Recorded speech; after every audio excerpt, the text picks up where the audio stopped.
The Indian Prime Minister, Narendra Modi, has just arrived in Britain for a three-day visit. There's tremendous interest in the UK in the whole Modi phenomenon, both in an economic and in the political sense. So what can we expect? Joining me to discuss that is the FT's Delhi Bureau Chief, Victor Mallet, who's here in London for the visit. Victor, this UK government is very focused on business and on exports, and there's a lot of expectation in India's huge emerging market, but the figures so far have been a little bit disappointing. Why is that, and is there anything that can be done about it? It's also true that David Cameron in particular has invested an enormous amount of time and travel in the Indian relationship. He's been to India 3 times. This is the first time that an Indian Prime Minister has been to the UK for nearly 10 years. So yes, the trade figures are pretty disappointing.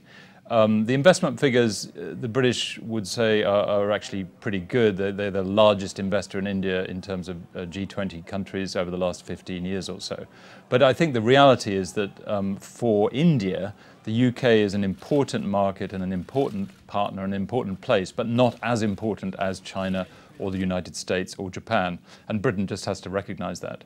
Are there particular issues, though, that they might try and resolve? Because I know the British have been concerned about difficulties that big companies such as Vodafone have run into, particularly with the Indian tax authorities. And the Indians are upset about visa regimes.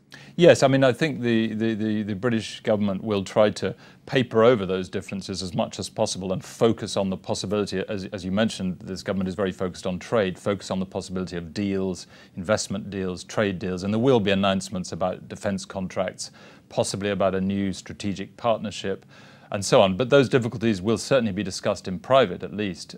Difficulties over visas for Indian students and the difficulties that British companies and many international companies face with the tax authorities in India, which are seen to be highly unpredictable and indeed implementing a retroactive tax, which is not actually the fault of the Modi government. This was introduced under the previous government, but the Modi government has not been able to reverse it or has not seen fit to reverse it and sort of put the whole thing behind the two countries and get on with improving the relationship.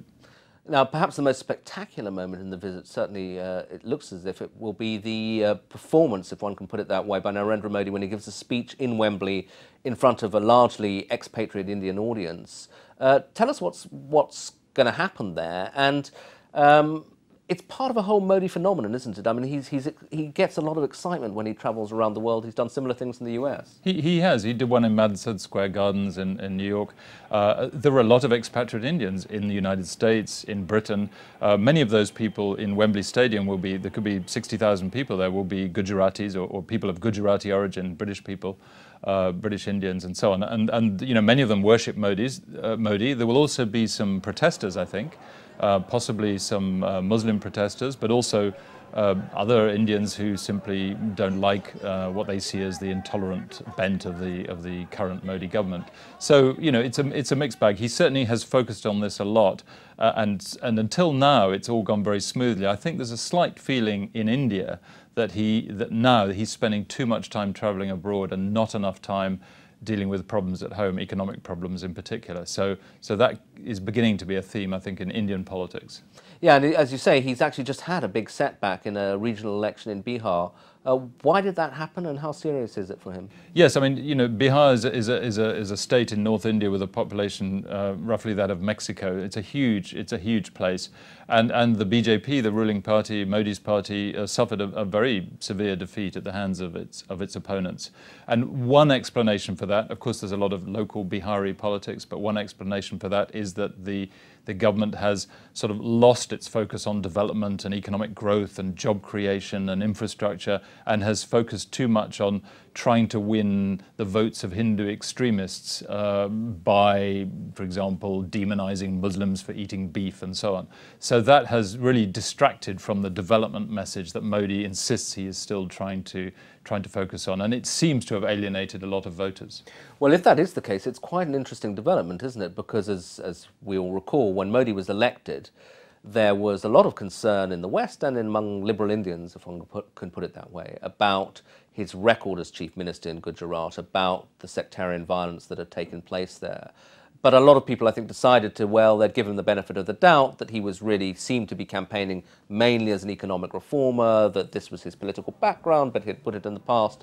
Now, as you say, there is this concern about Hindu fundamentalism, sometimes of a rather violent bent, coming to the fore. What kind of a moment are we at? The first year, he really did focus on development issues. You know, he spoke about the need for sanitation, the need for education, the need for women's rights. I mean, these were not things that his opponents expected him to do, and they were slightly disarmed by this because he really did focus on those issues. It just seems that in the last 6 months, the elements in the party and the party's support base in organizations like the RSS, which is a sort of right-wing Hindu organization originally based on the fascists in Europe, these groups have become more confident.